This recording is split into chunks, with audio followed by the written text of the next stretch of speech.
السلام علیکم۔ ہم سے پہلے بہت سی قومیں آئیں۔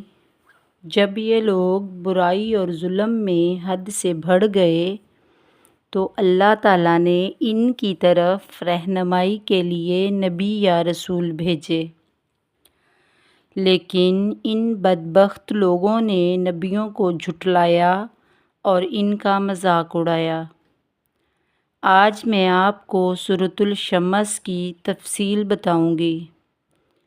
سورۃ الشمس قرآن پاک میں پارہ نمبر 30 کی 14 نمبر سورت ہے۔ سورۃ الشمس میں قوم سمود کے برے انجام کی مثال بیان کی گئی ہے، جن کی طرف حضرت صالح علیہ السلام کو بھیجا گیا تھا۔ حضرت صالح علیہ السلام اللہ تعالیٰ کے نبی تھے۔ ان کو قوم کی اصلاح کے لیے بھیجا گیا تھا۔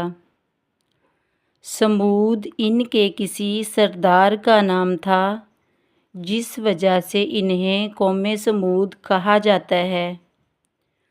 قوم سمود کو اللہ تعالیٰ نے بہت سی نعمتیں دے رکھی تھیں۔ یہ لوگ طاقتور بھی تھے، جسمانی لحاظ سے بھی اور مالی لحاظ سے بھی۔ یہ لوگ بڑے ہنرمند بھی تھے۔ یہ لوگ پہاڑوں کو تراش کر گھر بنا لیتے تھے۔ جب حضرت صالح علیہ السلام نے انہیں کفر اور شرک سے منع کیا تو انہوں نے حضرت صالح علیہ السلام کا مذاق اڑایا۔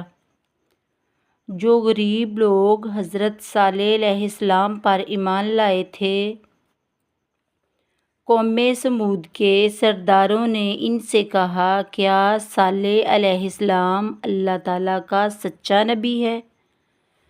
جب ایمان لانے والے لوگوں نے کہا، جی ہاں، حضرت صالح علیہ السلام سچے ہیں، پھر سرداروں نے کہا، ہم ان کا کفر کرتے ہیں۔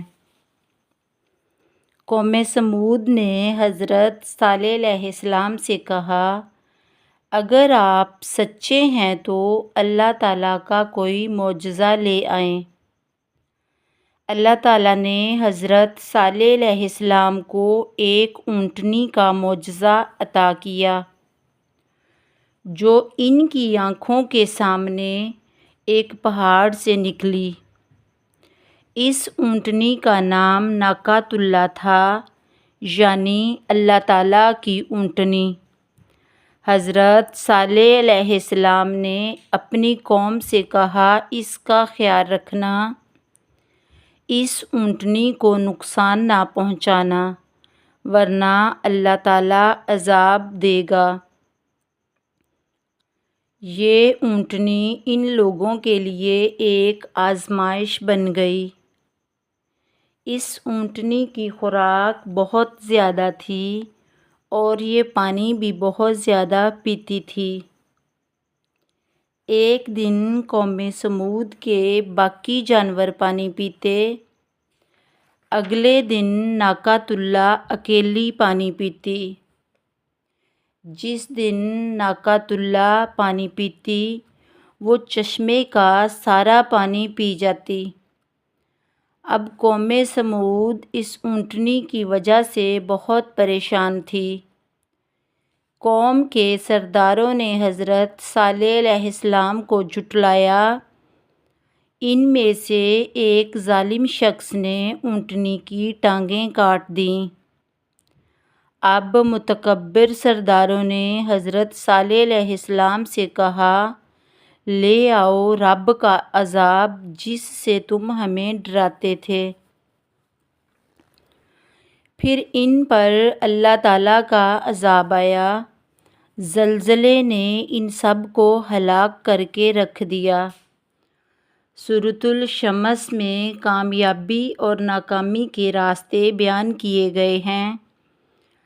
ناکام لوگوں کی ایک مثال قوم سمود ہے۔ یہاں ہمیں پتہ چلتا ہے کہ کامیابی مال دولت اور طاقت سے حاصل نہیں ہوتی، بلکہ اصل کامیابی توحید پر ایمان لانے اور اللہ تعالیٰ کا حکم ماننے میں ہے۔ اس قوم کے انجام سے ہمیں یہ بھی پتہ چلتا ہے کہ کبھی کبھی ایک آدمی کی غلطی کی وجہ سے ساری قوم عذاب کا شکار ہو جاتی ہے۔ ہمیشہ انبیاء کرام علیہ السلام اپنی قوم کو بھلائی کی نصیحت فرماتے ہیں۔ انبیاء کرام علیہ السلام کی بات نہ ماننے والے تباہ برباد ہو جاتے ہیں۔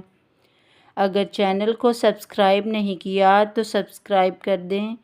اگر چینل پر نئے ہیں تو بیل آئیکن کے بٹن کو دبا دیں تاکہ میری ہر آنے والی ویڈیو آپ تک آسانی سے پہنچ جائے۔